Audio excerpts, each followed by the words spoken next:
Olá, boa noite, ou boa tarde, dependendo da hora que você está assistindo esse vídeo, porque esse aqui é um link já pronto, a gente não vai conseguir estar ao vivo às 9 horas, mas já estamos deixando pronto aqui a nossa leitura. Então vamos iniciar Êxodo capítulo 15, pedir primeiro nossa proteção, nossa oração, né, com Cristo, e agradecer esse momento. Então, Senhor Jesus Cristo, obrigada por esse encontro que o Senhor marcou por todos nós aqui. Obrigada, Senhor, porque a Tua palavra nos transforma. Obrigada porque a Tua palavra, Senhor, nos ensina mais de Ti. Nós vemos o Senhor do início ao fim na palavra. E sabemos que o Senhor é a palavra. Então, agradecemos por esse momento, agradecemos pela nossa união. Obrigada, Senhor, por se fazer presente, por se fazer não somente presente, mas por se fazer disponível para nós. O tempo inteiro em que a gente precisar, o tempo inteiro em que a gente pensar, o tempo inteiro que a gente sentir, o tempo inteiro que tudo em nossa vida, Senhor. Obrigada por ter se revelado a nós. Obrigada por se fazer disponível a nós. Obrigada por ouvir nossas reclamações, nossa gratidão, nossas perguntas, nossos questionamentos. Obrigada, Senhor, por o Senhor ser mais do que nosso Senhor, ser nosso melhor amigo. Obrigada, meu Deus, por não ser somente um Deus divino, mas também um Deus Pai. Obrigada por podermos te chamar de Pai, Senhor. Obrigada por essa live, obrigada por esse link, obrigada por colocar a gente todos aqui unidos para ler a sua palavra. E obrigada por me usar como canal, obrigada por nos usar como canal em todos os lugares que fomos em nossa vida. Que possamos sempre carregar o teu nome com muito orgulho, Senhor. Jamais com vergonha, jamais com medo, pois o Senhor diz para lançarmos fora o medo. O Senhor diz a nós para que nós não tenhamos medo, Senhor, porque o medo não faz parte de ti. E sabemos que se formos e seguirmos com a coragem que o Senhor nos dá como um dos atributos do Espírito Santo, somos vencedores em tudo aquilo que o Senhor nos colocar. Obrigada, obrigada, obrigada. Vamos iniciar então a nossa leitura em nome de Jesus. Amém. Então Moisés e os israelitas entoaram esse cântico ao Senhor. Cantarei ao Senhor, pois triunfou gloriosamente. Lançou ao mar o cavalo e o seu cavaleiro. O Senhor é a minha força e a minha canção. Ele é a minha salvação. Ele é o meu Deus e eu o louvarei. É o Deus de meu Pai e eu o exaltarei. O Senhor é guerreiro. Seu nome é Senhor. Amo, amo, amo, amo, amo. Ele lançou ao mar os carros de guerra e o exército do faraó. Os seus melhores oficiais afogaram-se no mar vermelho. As profundezas os encobriram, como pedra, desceram ao fundo. Senhor, a tua mão direita foi majestosa em poder. Senhor, a tua mão direita despedaçou o inimigo. Senhor, Jesus está sentado à direita, né? A mão direita é a mão da bênção, a mão direita. Então, toda a parte direita, tudo que você vê em relação à Bíblia, direito é o que vem com a força, com a bênção, com o poder, né? A esquerda, a esquerda, o lado esquerdo, ele sempre é como se fosse submisso ao direito, né? Você viu quando Jacó, quando qualquer outra figura na Bíblia for abençoar, por exemplo, com a mão direita, os judeus, por exemplo, quando você vai, principalmente os ortodoxos, quando você vai em Israel, por exemplo, né, lá, você vai dar a mão para eles, tipo, prazer, ou então fechar um negócio, qualquer coisa, é sempre a mão direita, nunca a mão esquerda, eles nunca vão te dar oi com a mão esquerda, então por isso que ele fala sobre a mão direita, né, majestosa, poderosa de Deus. Em seu triunfo grandioso, derrubaste os teus adversários. Enviaste o teu furor flamejante, que os consumiu como palha. Pelo forte sopro das tuas narinas, as águas se amontoaram. As águas turbulentas afirmaram-se como muralha. As águas muralha, né? Lembrando que existem estudos, existem, né, pessoas que falam que não, que a água, como a gente falou no dia que a gente leu sobre a divisão do Mar Vermelho. Então, Deus fala isso não uma vez somente, né? Mas ele já repetiu isso aqui. Ele está falando novamente, as águas turbulentas se firmaram como muralhas. Então, só Deus podia fazer, milagre mesmo de Deus, né? As águas profundas congelaram-se no coração do mar. E, obviamente, que está falando da Bíblia Sagrada nos dando a informação de que o fundo do mar é congelante. E, obviamente, a gente sabe isso, a gente sabe disso até hoje, por exemplo, porque, né, quem tenta ir ao fundo do mar, ou quem já foi, sempre nos relata sobre isso. E eu acho maravilhoso de perfeito quando Deus nos dá informações que a gente não precisa do homem, né, para confirmar somente, mas é o contrário. O inimigo se gloriava. Eu os perseguirei e os alcançarei. Dividirei o despojo e os devorarei. Com a espada na mão, eu os destruirei. Mas enviaste o teu sopro, e o mar os encobriu. Afundaram como chumbo nas águas volumosas. Quem entre os deuses é semelhante a ti, Senhor? Quem é semelhante a ti? Majestoso em santidade, terrível em feitos gloriosos, autor de maravilhas. Estendes a tua mão direita e a terra os engole. Com o teu amor conduzes o povo que resgataste. Com a tua força o levas à tua santa habitação. Essa seria a parte mais importante de todo o livro de Êxodo, ok? Esse é o porquê de tudo, que obviamente linka com o Apocalipse, que é o porquê dessa redenção, né? Porque a gente já falou sobre que Êxodo é um livro de redenção, né? Profecias e também redenção, é o momento em que eles saem, que eles, né, têm a saída deles de lá e são salvos e redimidos. Então, a gente também, quando a gente estuda a Bíblia e tudo mais, a gente fala sobre os cânticos, né?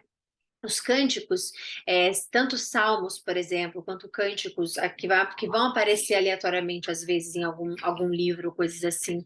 A gente sabe que cânticos, né, que você não deve levar um cântico, uma música, né, de qualquer forma, cantar de qualquer forma, principalmente quando é ao Senhor, né, porque isso tem uma importância muito grande. Os anjos não podem cantar. A gente vê em Lucas, acho que é Lucas, a gente vê em não sei se é Isaías, eu não sei exatamente, mas os anjos eles gritam, os anjos eles falam, mas eles não cantam, né? Isso aí a gente vai também ver lá em Apocalipse, quando chegar partes, que os cânticos, eles são para os redimidos, né?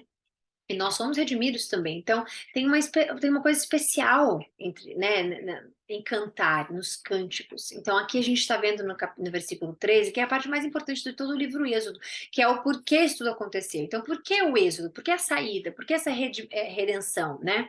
Com o teu amor conduzes o teu povo que resgataste. Com a tua força tu o levas à tua santa habitação.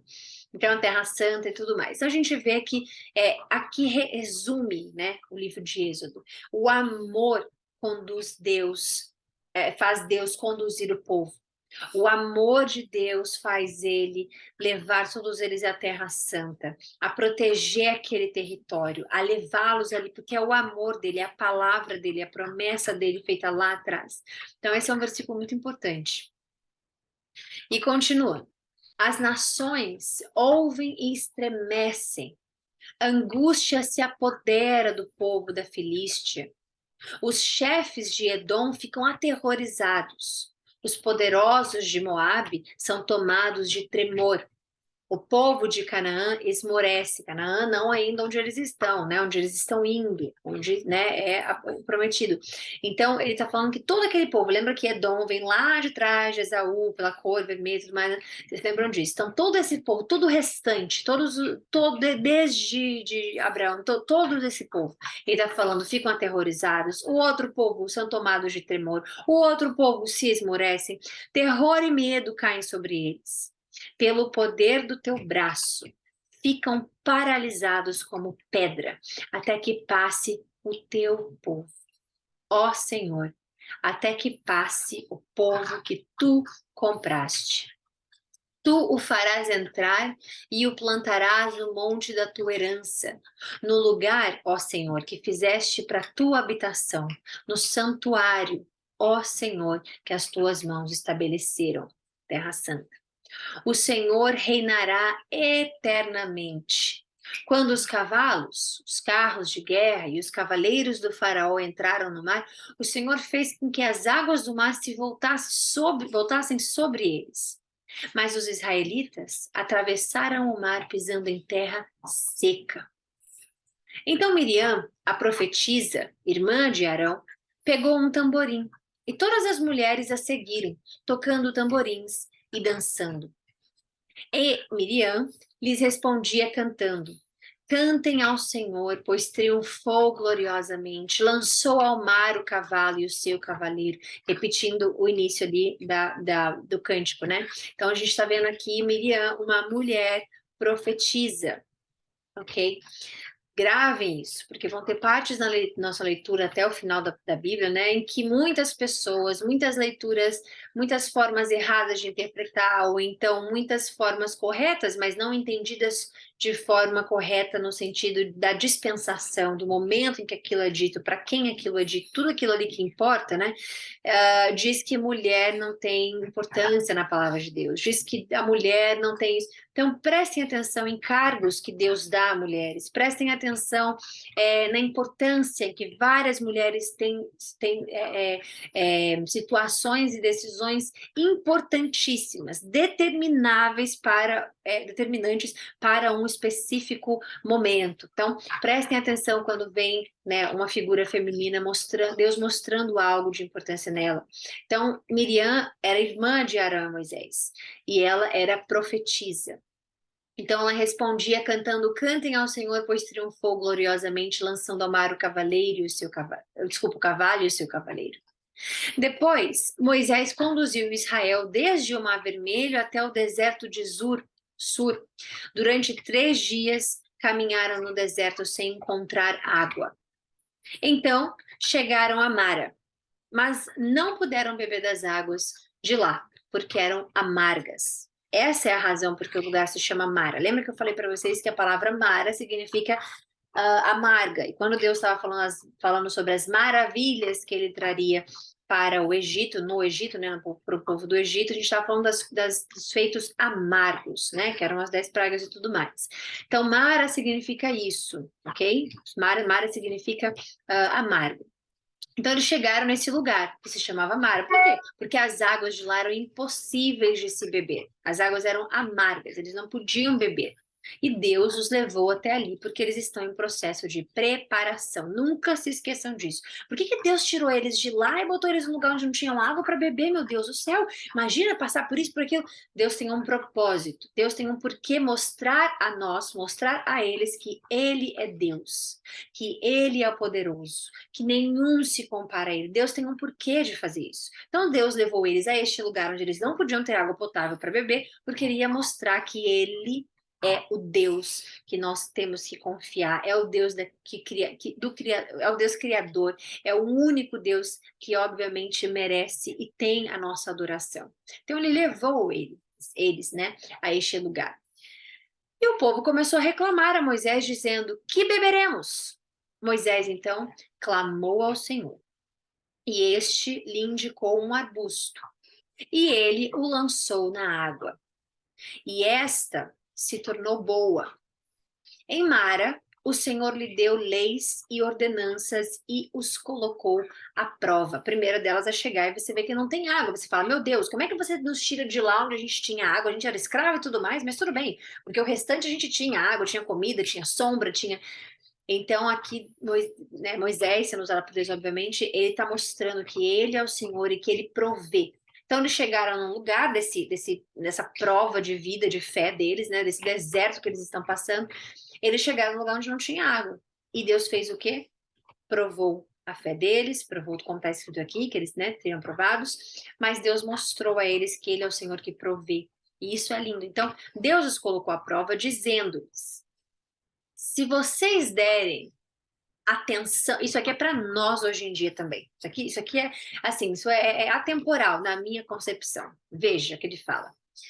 Isso aqui é Moisés falando, mas não esqueçam que são palavras que o Senhor põe na boca de Moisés, ok? Se vocês derem atenção ao seu Deus e fizerem o que ele aprova, e se derem ouvidos aos seus mandamentos e obedecerem a todos os seus decretos, não trarei sobre vocês nenhuma das doenças que eu trouxe sobre os egípcios, pois eu sou o Senhor que os cura.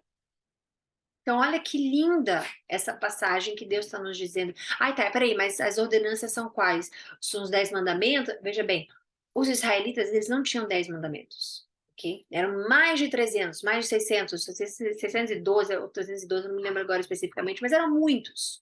Os 10 mandamentos são mandamentos que Deus fez Moisés trazer até eles, para que houvesse uma ordem, né? Naquele momento que eles estavam vivendo para o restante da vida deles. Lembrando que eles são um povo que estão sendo lapidados a serem reflexo de Deus, a serem chamados para sempre, para a eternidade, até inclusive hoje, escolhido de Deus, o povo de Deus. Então eles estão passando por um processo em que a gente às vezes acha que, nossa, mas que difícil isso, nossa, mas como Deus, né? Meu Deus, como Deus está sendo severo aqui e tudo mais. Veja bem, eles estão passando por um processo de lapidação para serem exatamente aquele povo que serão a resposta do que é Deus, a resposta de Deus. Então isso é muito importante para a gente, é muito importante a gente entender isso, né? Então eles estão passando por esse momento, e aí Deus leva eles ali, e Deus tá, olha que lindo que ele diz, que quando vocês obedecem, quando vocês me ouvem, quando vocês, e ele é o Deus que cura também. Então Deus está entregando a eles a parte amarga, mas também a solução daquilo ali, que ele é o provedor, que ele é o que transforma, ele transformou a água amarga, colocando a água potável, né? Ele colocou a bússola, ele jogou a bússola e a água ficou potável, perfeita para eles beberem. Então, tem um poder no que Deus faz, em tudo. Depois, chegaram a Elim, onde havia 12 fontes de água e 70 palmeiras, e acamparam junto àquelas águas.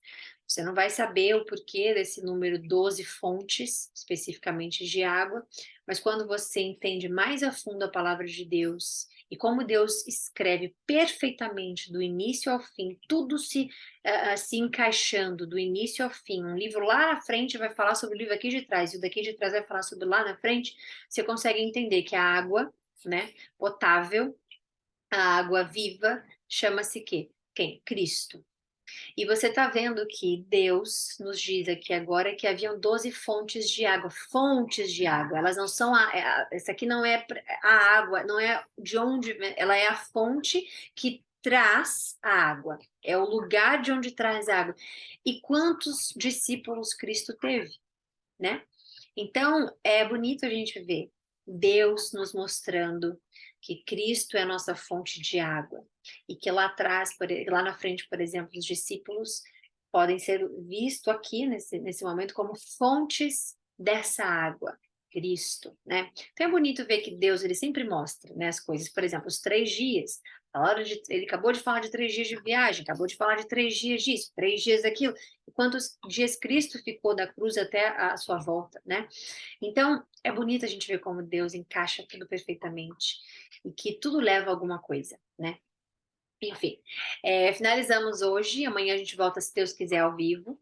Então, obrigada, Senhor, por essa live maravilhosa. Obrigada pelo Senhor nos colocar unidos aqui para alimentar o nosso espírito.